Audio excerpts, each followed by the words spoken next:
College की परीक्षाओं पे बहुत बड़ा फैसला आया है और ये फैसला जो है वो आप लोगों के लाइफ पे पड़ने वाला है। ठीक है, तो आप सभी जानते हैं कि अगर आपका अप्रैल या मई में एग्ज़ाम होना था या जून में एग्ज़ाम होना था तो वो एग्ज़ाम जो है वो अब नहीं होगा इस टाइम के लिए। ठीक है, अभी अनिश्चित टाइम के लिए जो है वो आपका स्थगित कर दिया गया है।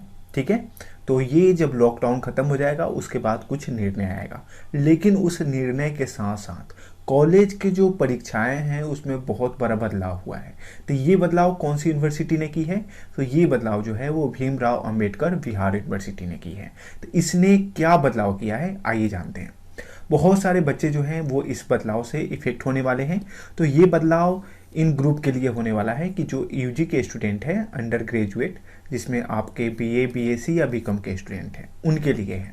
तो ये बदलाव को समझने से पहले, ठीक है, आपको पिछला एग्ज़ाम पैटर्न जो है वो समझना होगा, तब आप इस बदलाव को समझ पाएंगे और इस तरीके से अपनी तैयारी, अपनी प्रिपरेशन कर पाएंगे। तो जैसा कि बीए, बीएससी या बीकॉम हो, किसी भी हो, इसमें आपका 3 पार्ट होता है। 3 पार्ट कहिए या इसको थर्ड ईयर कहिए। ठीक है ना, पार्ट 1, 2 और 3, या फर्स्ट ईयर, सेकेंड ईयर और थर्ड ईयर। तो ये हो गया पार्ट 1, ये हो गया पार्ट 2 और ये हो गया पार्ट 3। ठीक है, अब यहाँ पे देखो कि ये पार्ट 1 जो है ना, पार्ट 1 में आपके 5 पेपर के एग्जाम होते थे। ठीक है, जिसमें से आपका 2 पेपर जो है वो ऑनर्स का होता था, 2 पेपर जो है वो आपका सब्सिडियरी होता था और 1 पेपर जो है वो आपका MIL होता था। ठीक है, तो ये कंडीशन था और सेम पार्ट 2 के लिए भी यही प्रोसेस था।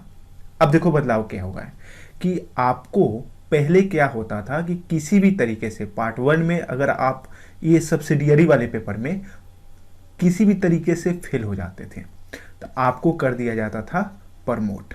ठीक है, यानी कि आपको अगली कक्षा में भेज दिया जाता था, यानी कि पार्ट 1 से आप पार्ट 2 में चले जाते थे और फिर जो पार्ट 1 का एग्ज़ाम होता था तो उस साथ अपना प्रमोटिंग पेपर जो है वो एग्ज़ाम आप फिर से देते थे और आप अपना कंटिन्यू कर लेते थे। ठीक है, इससे आपका सेशन जो है वो नहीं रुकता था। तो इस बार से क्या किया जा रहा है कि ये जो प्रमोटिंग वाला सिस्टम है इसको हटाया जा रहा है। ठीक है, यानी कि अब बच्चे फेल करेंगे तो उन्हें प्रमोट नहीं किया जाएगा। ध्यान से सुनना, ये बहुत बड़ा झटका लगेगा। ठीक है, कि अब आपको क्या करना है, आपको प्रमोट नहीं करना है। और ये क्यों नहीं करना है? इतने लंबे समय से आ रहा है प्रमोटिंग का सिस्टम। तो इससे क्या है कि यूनिवर्सिटी ने अपना तर्क दिया है कि इससे जो यूनिवर्सिटी का जो सत्र है, जो सेशन है, वो काफ़ी लेट हो जाता है। क्योंकि प्रमोटिंग के वजह से अगर कोई बच्चा जो है वो पार्ट 1 में प्रमोट कर जाता है, ठीक है, तो पार्ट 2 में जाता है। अब जब तक पार्ट 1 का एग्ज़ाम नहीं होगा पार्ट 2 का एग्ज़ाम नहीं होता है। अब इस वजह से क्या होता है कि सेशन लेट होते चला जाता है। ठीक है, क्योंकि पार्ट 2 का एग्ज़ाम तभी होगा ना जब पार्ट 1 का क्लियर हो जाएगा। अब जो बच्चा का प्रमोट है पार्ट 1 का एग्ज़ाम होगा तब तो उसका क्लियर होगा पार्ट 2। तो इस वजह से क्या होता था कि एग्ज़ाम में लेट हो जाता था। तो इस सेशन को सही करने के लिए ये जो हमारा सिस्टम है उसको हटाया जा रहा है। तो अब नया सिस्टम क्या है इसको समझते हैं। विश्वविद्यालय ने कहा है कि अब स्नातक परीक्षाओं के लिए जो प्रमोटिंग का सिस्टम है उसे खत्म कर दिया जाएगा।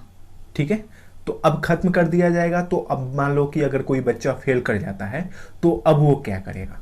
तो याद होगा कि आपने 10th और 12th का बोर्ड एग्ज़ाम दिया है। ठीक है, और उन बोर्ड एग्ज़ाम में एक चीज़ थी, अगर कोई बच्चा फेल करता है तो वो सप्लीमेंट्री का एग्ज़ाम दे देता था, यानी कि फिर से 1 महीने के अंदर फॉर्म भरी जाती थी, एग्ज़ाम ले ली जाती थी और उसमें जो बच्चा पास कर गया वो पास कर गया और जो फेल है वो फिर से एग्ज़ाम देता था, यानी कि 1 साल बैक हो जाता था। तो वही सिस्टम जो है वो अब जो कॉलेज के आपके परीक्षाएं हैं उसमें भी अप्लाई की जाएगी और उसके बदले में सप्लीमेंट्री परीक्षा ली जाएगी। तो अब मान लो पहले जो था आपके सब्सिडियरी पेपर में ही आपको क्या था कि जब आप प्रमोट होते थे तो एग्ज़ाम दे देते थे, अगर आपका ऑनर्स पेपर में फेल है तो आप फेल हो जाते थे, 1 साल बैक हो गए। ठीक है, लेकिन अब यहाँ पे एक फ़ायदा होगा कि अगर आपका ऑनर्स पेपर में भी अगर लगा हुआ है, फेल है, तो आपको सप्लीमेंट्री परीक्षा के तहत आपको सारे पेपर देने का ऑप्शन मिल जाएगा। ठीक है, यानी कि फिर से आप पूरा पेपर फिर से दे सकते हो। तो इस बात को समझो, ये बेनिफिट है। ठीक है, उन बच्चों के लिए जो फेल कर जाते थे ऑनर्स पेपर में, उनका किसी तरीके से क्रॉस लग जाता था, मार्क्स कम हो जाता था पासिंग मार्क्स से, तो उनके लिए ये एक अपॉर्चुनिटी है। ठीक है। और इसको कितना जल्दी किया जाएगा, तो ये जो निर्णय लिया गया है ये परीक्षा नियंत्रक जो मनोज कुमार हैं उनके द्वारा, और बताया गया है कि ये पूरे प्रोसेस में, ठीक है, अगर कोई बच्चा 1 या 2 पेपर में फेल होता है तो उसे प्रमोट नहीं किया जाएगा और उसे सप्लीमेंट्री का एग्ज़ाम देना होगा। और ये जो एग्ज़ाम है 1 महीने के भीतर करा ली जाएगी और आधे महीने में यानी कि 1.5 महीने के अंदर अंदर आपका रिजल्ट भी आ जाएगा। तो ये बता दिया जाएगा कि आप 1.5 महीने के अंदर कैसे आप पास किए या फेल किए, और इस सप्लीमेंट्री एग्ज़ाम में जो बच्चे पास कर जाते हैं उनको अगले क्लास में भेज दिया जाएगा। तो कुल मिला के ये आपका बदलाव हुआ है जो कि विश्वविद्यालय इस बार के परीक्षा से, जो आपका अब जून जुलाई अगस्त में होने वाला है एग्ज़ाम 2020 में, उस पर ये पूरी तरीके से लागू होने वाला है, ठीक है। तो अब याद रखना कि अब आपको प्रमोटिंग का जो चांस है वो नहीं मिलेगा। तो अगर आप किसी तरीके से बहाना बनाते हो खुद से कि हाँ किसी तरीके से, मान लो अगर आप बीएससी कर रहे हो तो फिजिक्स केमिस्ट्री आपका सब्सिडियरी है, अगर मान लो किसी तरीके से, तो आप ये सोच रहे हो कि नहीं चलो यार प्रमोट हो जाएंगे तो अगली बार दे देंगे, तो ऐसा नहीं होगा। अगली बार का चांस ही नहीं है। आपको ज़्यादा से ज़्यादा दोबारा परीक्षा देने में 1 महीना का टाइम मिलेगा और उसमें आप क्या कर लोगे। तो इससे अच्छा है कि आप पहले से ही पूरा तैयार रहो कि प्रमोट होने का ये जो सप्लीमेंट्री एग्ज़ाम देने का मौका है वो आप पाओ ही नहीं, ठीक है, आप पहले ही पास कर जाओ। तो ये जानकारी आप लोगों को उम्मीद है बहुत हेल्प पहुंचाएगी, और इस वीडियो को एक लाइक कर देना और अपने दोस्तों के साथ शेयर करो, उनको भी बताओ कि इस तरीके की बदलाव जो है वो विश्वविद्यालय में हुआ है, ठीक है।